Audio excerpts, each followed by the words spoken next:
Welcome. Thank you for joining us this afternoon at the Talking Pictures Selected Books 2024 Ukraine presentation. We're here to salute the selection of books that were made and to show you the winners and talk about the process. I'm here with Ilaria Tontardini, Oksana Karpiuk, and Neil Packer. Neil, Ilaria, and I were on the jury, along with other members of Hamelin, and Oksana is from Book Arsenal in Ukraine, and she'll talk about what their activity is. Just briefly, Talking Pictures was born when Hamelin, the cultural organization, and Bologna, and I were working on projects together, and we all share an interest in the visual book. And we were invited by BolognaBookPlus to look at not just our own area of interest and expertise, which tends to be around children's books, of course, in the context of the book fair, comics, but to also look at the visual book in the larger culture. And I know Neil, if any of you were at his talk just before us, I was talking quite a bit about the importance of the visual book in the adult market, for lack of a better phrase. And certainly the books that we have before us that you're going to see on the screen and that you can actually look at up close, handle. And we do want to emphasize that books are objects, books are not, that looking at a book on a PDF is looking at something other than a book. So we felt that it would be not just interesting, but imperative to look at the book production in Ukraine at a historically fraught time. And we invited Oksana and Book Arsenal to gather submissions for an exhibition. And we all seem to love competitions. The fair loves prizes. Judging books is very difficult. Judging your fellow creator seems impertinent. And so, yes, we made selections, we gave prizes, but really the celebration and the prize is to all of the book production in Ukraine and certainly all the books that were submitted to us. I think there were 80 books of the highest quality that totally blindsided us because we expected tremendous quality of vision, tremendous quality of commitment, tremendous creative quality. We were not prepared for, I guess we thought that a country at war, and we only looked at books produced in the last 3 years, so during the course of the war, that a country at war would, of course, produce beautiful, important, but books that would be challenged technically and production-wise. So, of course, we would see alternative modes of printing and self-bound books. And instead, we saw this extraordinary, you will see an extraordinary group of books that are about the war, even when not explicitly, but that you would not necessarily know were made between blackouts, for instance. And that maybe story can be told during the course of our conversation. So I want to thank you, welcome you to this conversation about Talking Pictures and Ukraine. I think that maybe to start and also to have a precise glance of what is really happening right now in terms of books in Ukraine, we could ask to Oksana maybe to enlighten us about what is really what is really produced in this moment. And we noticed going through the selection some details or some things that were recurring, but it will be very helpful, I think, for all of us to listen from your word. Oksana is part of this book Arsenal Kiev, that is a festival that has a book competition already devoted to the visual books. So it's really an expertise that they have. And I really would like you to talk a little bit about your work first and the scene right now in Ukraine. Yes, so I'm really happy to be here and to represent Ukraine and Book Arsenal Festival in Kyiv on this stage, and to be the voice of the one who knows something about the visual book in Ukraine. Actually, International Book Arsenal Festival is holding the competition that is called Best Book Design for the last 7 years. So each year we come up with the collection of best designed books in Ukraine selected by international jury. And we consider them like a picture, the highest quality picture of what's going on the design scene in the certain amount of time in the certain year. And when we heard the proposal from BolognaBookPlus was the idea to come up with another kind of collection that would be selected by Bologna jury, by the jury that Bologna would come up, we thought that other than just showing Ukrainian books abroad, which is extremely important, the visibility of Ukrainian content is crucial at the moment. So this is, of course, was the main reason. But from the other hand, when you think about the other kind of selection of the best visual books in Ukraine, it was like an opportunity to see how other people would, what collection would be made by other people that we do not know, and how they see Ukrainian books. So when we were thinking about the time period of the selection, for the selection, so we thought that we can actually make it the year before this full-scale invasion and the years of the full-scale invasion. And we made an open call for the Ukrainian publishers, and yes, it was quite tough because at the moment all the publishers are working on their limits to keep the industry going, and some kind of extra request for them is another issue to proceed, and not of them have much resource for that. But anyway, I think we did a really good job with the selection from the publishers, like most of them submitted their books.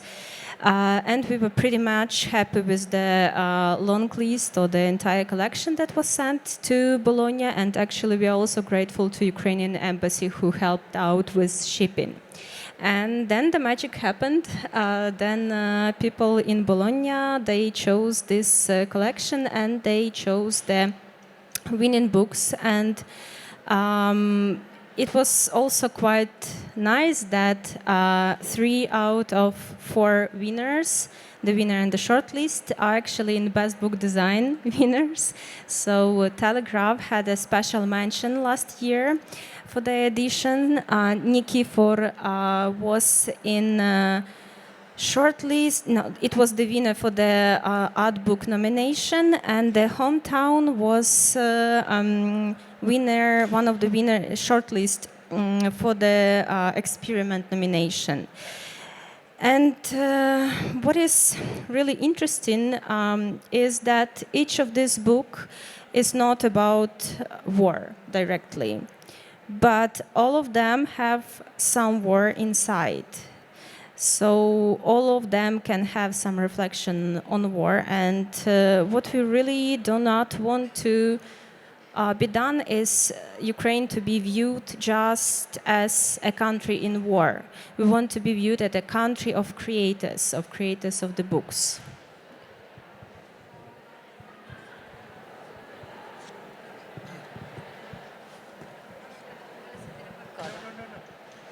And I think this idea of a country of creators and of books creator was really immediately perceivable from all of us, because not only the quality, but really the attention devoted to all the details of these books and of the project we judged was popping up from the table when we was popping up even from the boxes when we opened them from at the very beginning.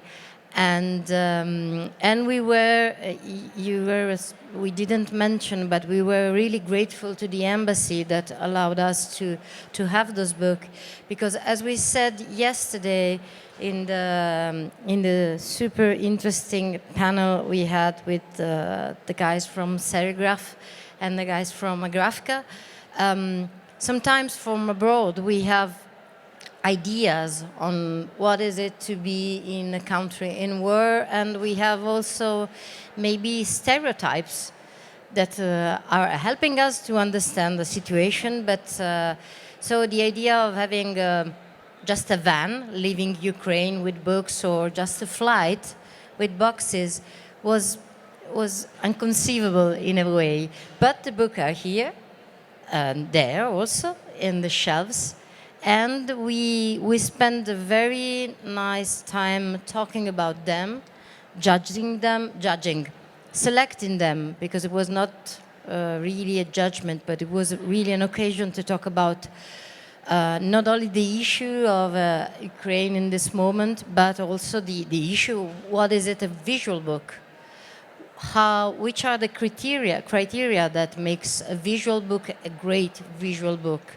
And of course, it's really difficult to separate the form, to divide the form from what is inside a book. And we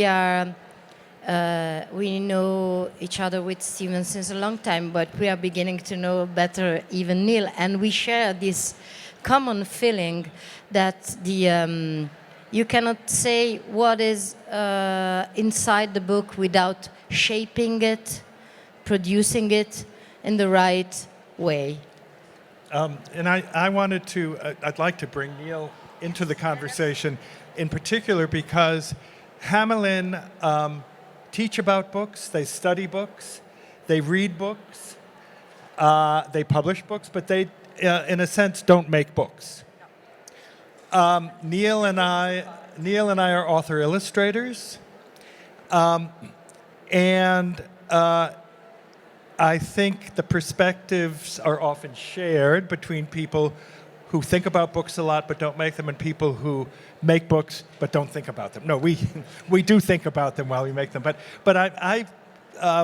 we've had a couple of conversations, Neil, but not as many as I would have liked to have had since we had our jury, and I'd love to hear some of your thoughts about what we saw in the process. Well, I mean, there's a functionality to all these books. So their purpose obviously is key, but there's a beauty to them as well. And I think what we've chosen here are examples that cover all those aspects. They're gorgeous looking. They serve their function, and I think that and they're a tour de force. I mean, I'm like you, or the rest of us. I think we're bowled over by the sheer, the quality of the work coming out of Ukraine at this moment. I wasn't expecting that at all. Yeah. Any moments in the tense jurying of there were books that there were a few that we all had our favorites, and this one it didn't quite make it. It very nearly made it to a special mention, but this was a really special book, and I particularly loved this. I think you liked it too, Steve. And it was an utterly simple. Yeah, it was maybe the most simple book there. Something like a zine in production. Almost, it was.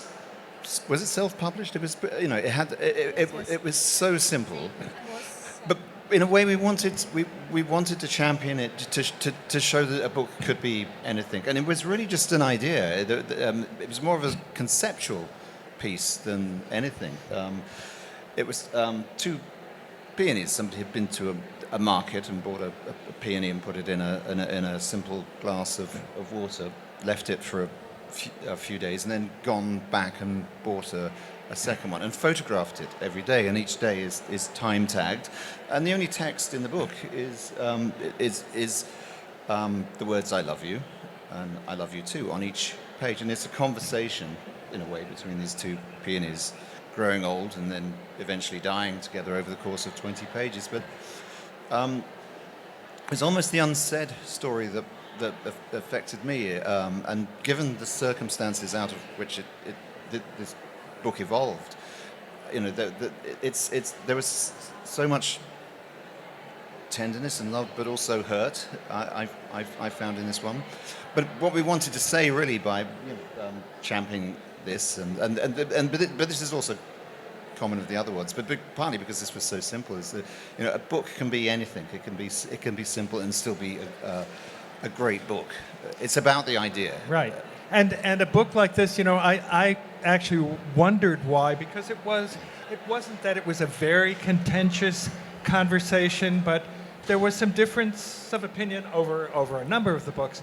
This one was the one, I think, that there seemed to be the greatest divide. Yes. And perhaps in a way, and I hadn't thought of it at the time, between the practitioners and the, for lack of a better word, critics. But also, and again, I don't know if I thought of this really at the time, when we looked at these books, we were looking at them in a time of jurydom. We were in a closed room. We had stacks of books. We were trying to approach them directly. We hadn't held them in our hands before. And I don't know, yes, the context in which all of the books was made was certainly present in the room. But I think the poignance of this book in particular, that is that if this book had been made at any other time, I would have felt, this particular book, I would have felt one way. Because it was made, when it was made, it seems almost as if it is an entirely different book, or that I brought to the book, the experience of the book, the background. But I think we largely we were trying to maybe divorce ourselves from the conflict itself, which is so difficult in this circumstance, and trying to judge them for what they are, and try and imagine them outside of that. But then obviously some of the books were about the war, so directly. Yeah. Sorry. Yeah. So no, sorry, I didn't mean to. No. I'm done. Yeah. Oh, okay. Sorry. Yeah, maybe I have something to add about the books on war. So when we were making the open call, we were actually expecting more books on war to be on the market. But it turned out that actually there are not that many, especially the visual books. So still there hasn't been enough time for those books to be produced. But we contacted publishers directly and the photographers, etc. And all of them are pretty much working on some kind of books on war. So I guess within upcoming years we will have much more diversity books on the topic. And but for this collection, it's like really just some points. The war is not that much highlighted in the collection, I think. And that's interesting, because there is a difference between acting in a moment and having the opportunity to reflect on the moment and then act. And it's true, I hadn't thought about the books that are being conceived right now, but that have not yet been fully digested, fully created, have not gone to press. one of the things that we did notice and was mentioned in yesterday's panel was the fact that, well, a couple of astonishing things. Not just it's not the only astonishing thing was not the wonderful quality of the book, so that was great. That many new bookstores are opening in Ukraine now. That there is an increased audience for books in general and visual books. That my sense is, and perhaps some of the practitioners with us can speak to this, that these books in some ways are being made for the future. Because if you make something in the moment and you don't necessarily have an opportunity to reflect, you might make it for your future self or your future collective self, so you have a record, and so you can, in a sense, see what happened. The other remarkable thing was the Serigraph studio here in the front, whose book Blackout is, the graphic novel Blackout's on the shelf behind us, was in fact, it was a book in real time, in a sense, right? A book that was made about making the book that you're looking at in a time of blackout when, among other things, I don't know if anybody's done a survey, how many publishers here print in China? It's kind of a default. Ukraine is not printing in China right now. Ukraine is printing in Kharkiv, that is 30 kilometers from the Russian border, and is being shelled every single The printing day. center is under attack constantly. And the printers are not printing at will, or the lights aren't on 24 hours a day, 7 days a week, 365 days a year. The presses are running when there is not a blackout. Mind-boggling. And many of these books, besides being about the present moment, are also seem to be about asserting a sense of who the Ukrainians are. They're books about self-identity, wonderful books about folk costumes, about little huts in the forest, books in some sense that have a bucolic sense of, you could imagine them being made in a world without war. But the fact that they're being made now, again, it has more poignance because you understand what's at stake. And just to add a small thing to what Steven was saying, even in terms of art, we pin out that there are some. There is one big issue that is the identity, of course, because in this moment, maybe the main question yesterday, Grafka was telling us that you have to work on the war because the war is a theme that you will see in a few years with a sort of distance, and you will remember, but also really think about in a critical way. But at the same time, you are always wondering about who you are. I think under attack, it has to be stronger. And those books for us were quite impressive, even in terms of reflecting a culture. Because when we decided to work with BookPlus on Ukraine, we were a little bit afraid about jumping on something that's now it's how to work on a war country without thinking that we are working on it because it is in war. Because for us... Not taking advantage Not of taking it, advantage, in a sense. grazie. But at the same time, we knew that there is a strong tradition. And what we didn't know was the fact that the tradition was not interrupted, but it was keeping flourishing. So the idea was also to underline that there is a country that has a strong history in printing and doing books, in doing graphics and visual book, which is not so common everywhere. In Europe, there are countries that are more linked to the visual, countries that are more linked to the words. And I think this selection, and also the winner and the mention we finally agreed on, really demonstrate that, in my opinion. The most what? They demonstrate that there is this tradition. Yes. And just one last point about this, about identity. We're all living in a moment where identity politics, that phrase, is used, and there are many things at stake with that.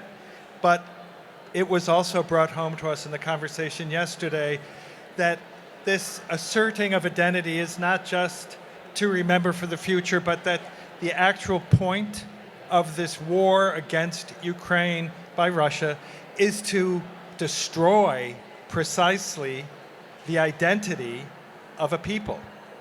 And so making a book about one's identity has an entirely different urgency. But at the end, we arrived to some winners and some mentions, so at least it's important. And since we struggle a lot to leave books on the table, we decided that the winner were 3.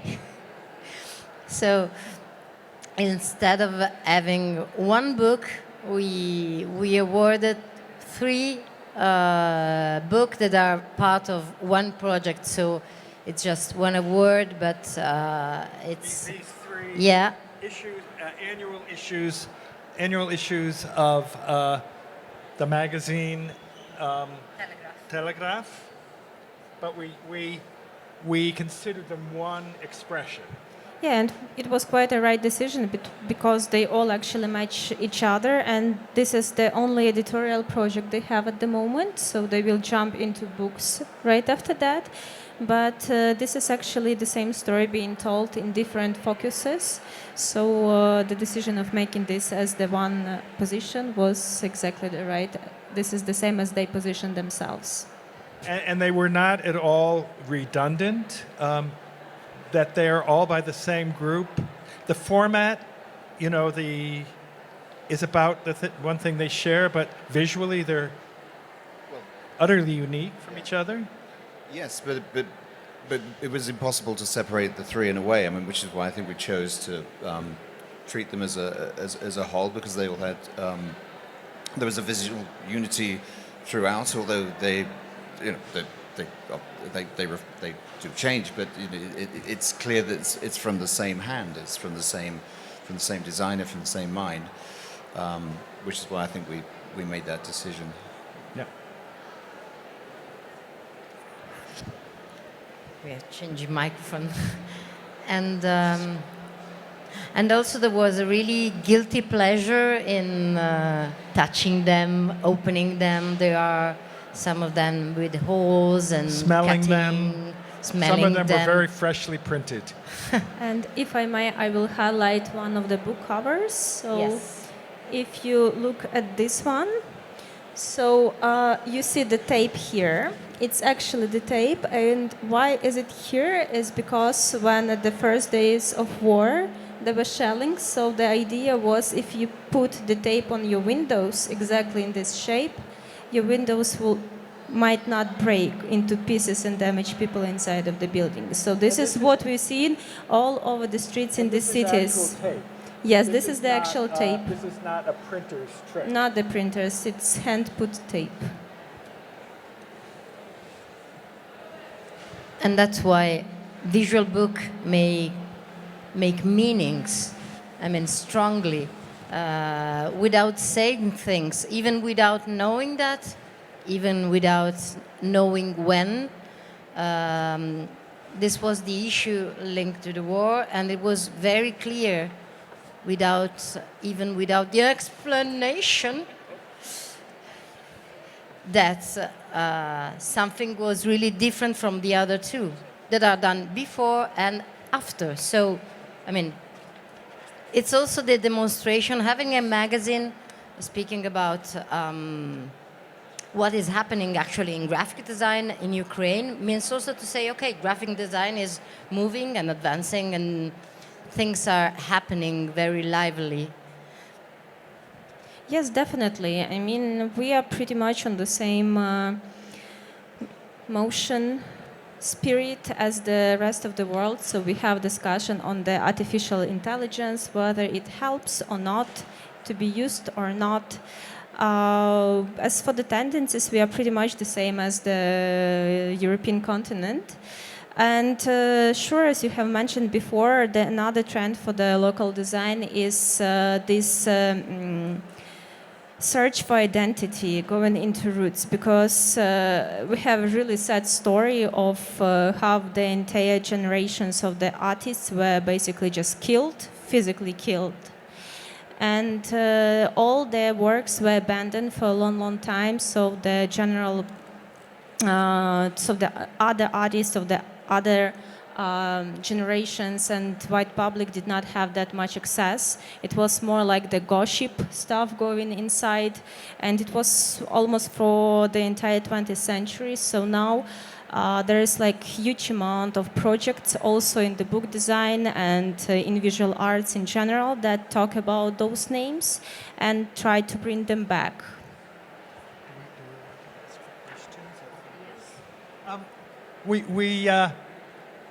We wanted to take this opportunity to bring your participation into the conversation. If anybody would like to make an observation or ask a question, anyone? No?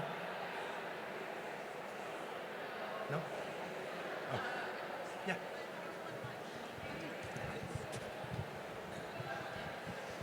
Hi, I'm really pleased to see that Telegraph won this competition, and I also have 3 copies of this, and I'm from Ukraine, and I really thoroughly enjoyed all of them. And I just wanted to ask you, as people from other countries, what was your favorite part of the Telegraph design of Vola?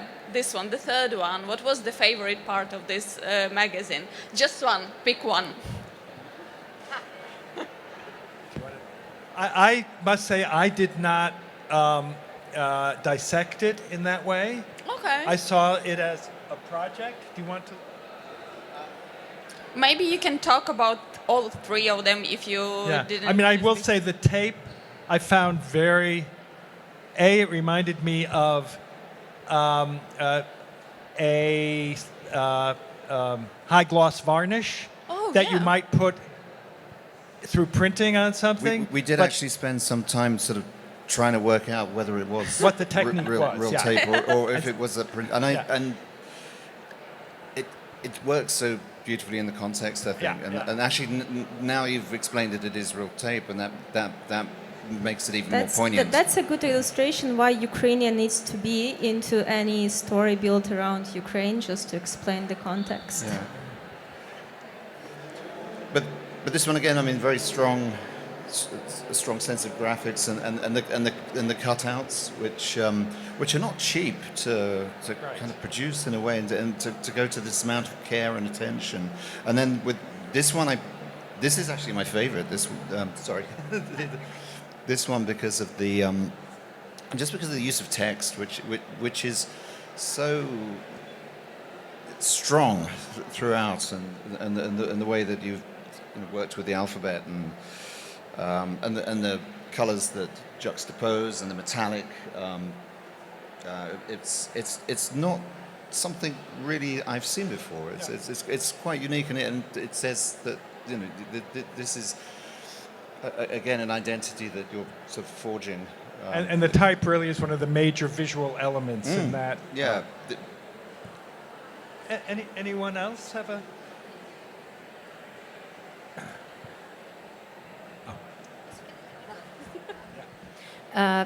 One thing that was really interesting about that, but about mostly of the book, it was yesterday in a panel about another project, we were talking about the experience of reading images. And one thing that every one of us experienced is the fact that we we do not know how to read your alphabet.